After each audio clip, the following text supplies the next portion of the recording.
Assalamualaikum warahmatullahi wabarakatuh. Perkenalkan, nama saya Suhartati, NIM 208190105, kelas 5C, Prodi Tadris Matematika. Baiklah, saya di sini akan menyelesaikan tugas akhir, yaitu tentang tugas akhir media pembelajaran matematika, yang dimana saya akan menjelaskan materi kelas 9 tentang transformasi. Nah, materi transformasi ada empat bagian. Saya akan menjelaskan pada bagian yang pertama, yaitu tentang translasi atau pergeseran.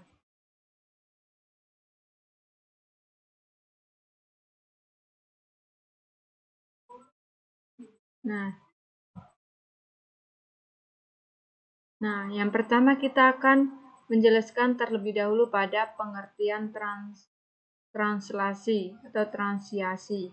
Nah, yang pertama kita lihat terlebih dahulu gambar di samping sini, yaitu ada gambar tentang prosotan.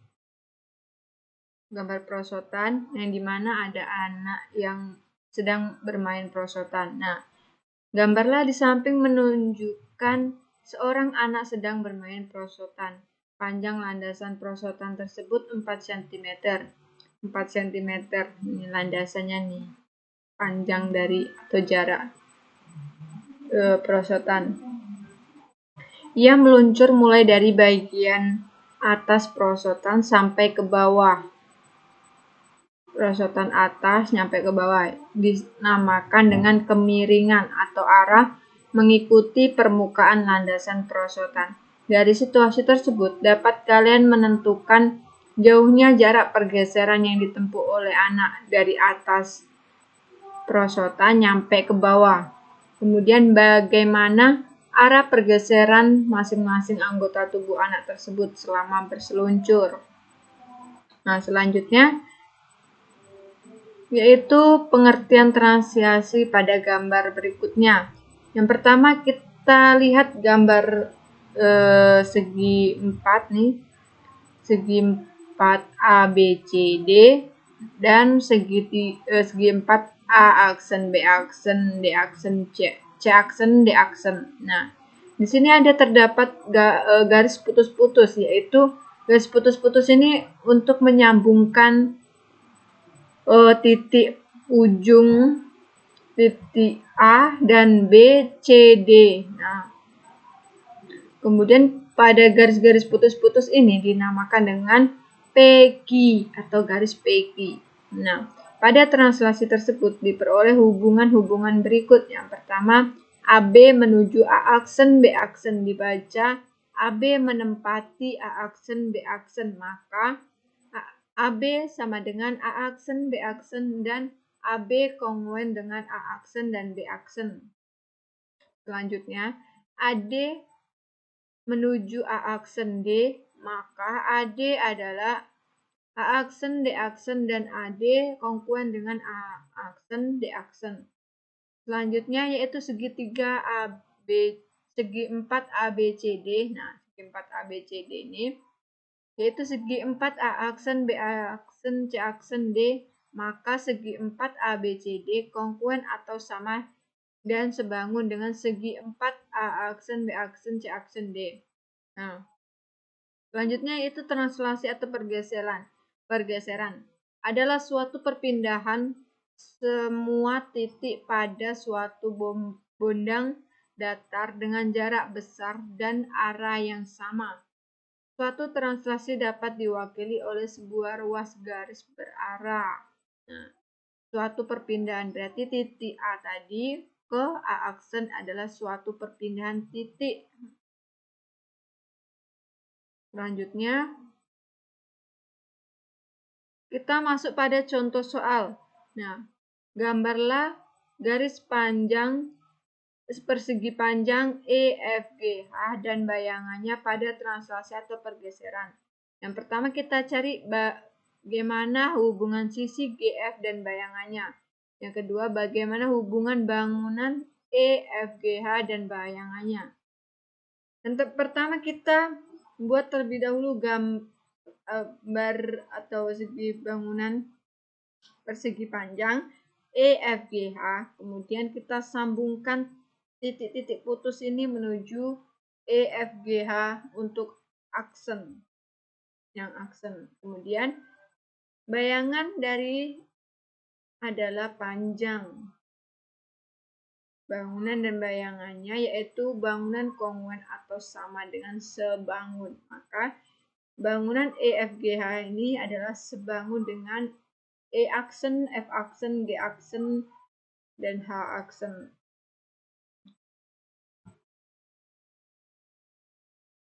Nah, kemudian notasi translasi dengan pasangan bilangan. Suatu translasi selain dapat diwakili oleh sebuah ruas garis berarah, dapat juga dinyatakan dengan pasangan bilangan dengan X sebagai komponen mendatar horizontal dan Y sebagai komponen tegak vertikal. Translasi A per B memindahkan titik dengan aturan berikut. Yang pertama, A satuan mendatar ke kanan jika posisi A positif, atau A satuan ke kiri jika A negatif. Selanjutnya B, satuan tegak ke atas jika B positif, atau B satuan ke bawah jika B negatif.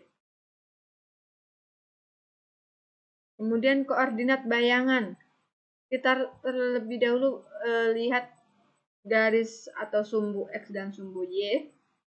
Kemudian kita tentukan titik. Nah, di sini di gambar di samping menunjukkan titik A yang dimana min 6,5.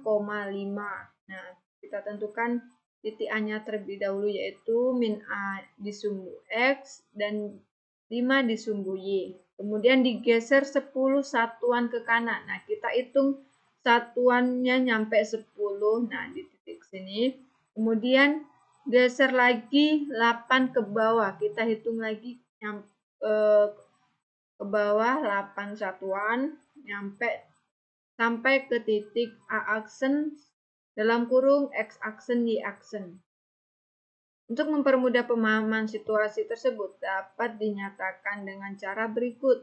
Nah, di sini kita tulis terlebih dahulu titik A, kemudian kita tulis pergeserannya yaitu 10 min 8, kemudian kita hitung A aksen dalam kurung min 6 ditambah 10. Dapatnya 10 ini adalah itu geseran satuan ke kanannya yang atas ini. Kemudian ditambah, kemudian 5 ditambah min 8. Nah, dapatnya min 8 yaitu geseran yang ke bawah. Min 8. Kemudian maka hasilnya yaitu A aksen dalam kurung 4, min 3. Dengan demikian dapat disimpulkan sebagai berikut. Bayangan titik A dalam kurung X, Y pada translasi A per B adalah A aksen dalam kurung X tambah A, Y tambah B. Nah, kita masuk pada contoh soal selanjutnya, yaitu kita ketahui di sini titik A, B, C, yaitu titik A 8,3, B 5,3, dan C 10,2 adalah titik sudut pada segitiga ABC pada translasi. Segitiga ABC dipetakan ke segitiga A aksen, B aksen, C aksen. Nah, kita lihat di sini sudah ditentuin nilai A, B, C. Nah, kemudian tentukan koordinat titik A aksen, B aksen, dan C aksen. Nah, kita tadi kan sudah menggambar segitiga ABC, kan kemudian kita kongruen atau kita buat bayangannya, yaitu A aksen, B aksen, C aksen. Kemudian kita tentukan titik koordinatnya. Yang pertama A, titik koordinatnya kan 8,3. Kemudian kita masukkan pergeserannya, yaitu pergeserannya itu min 8 dan 1. Kita masukkan aja sehingga mendapatkan hasil A dalam kurung 0,4. Dapatnya min 8 dan 1 ini dari mana? Dari pergeseran ini. Nah, pergeseran titik A ke titik B ke titik C. Kemudian yang titik B, Nah, selanjutnya yaitu titik C. Titik C-nya yaitu 10,-2. Kemudian kita masukkan nilai -8 dan 1 sehingga mendapatkan hasil 2,-1.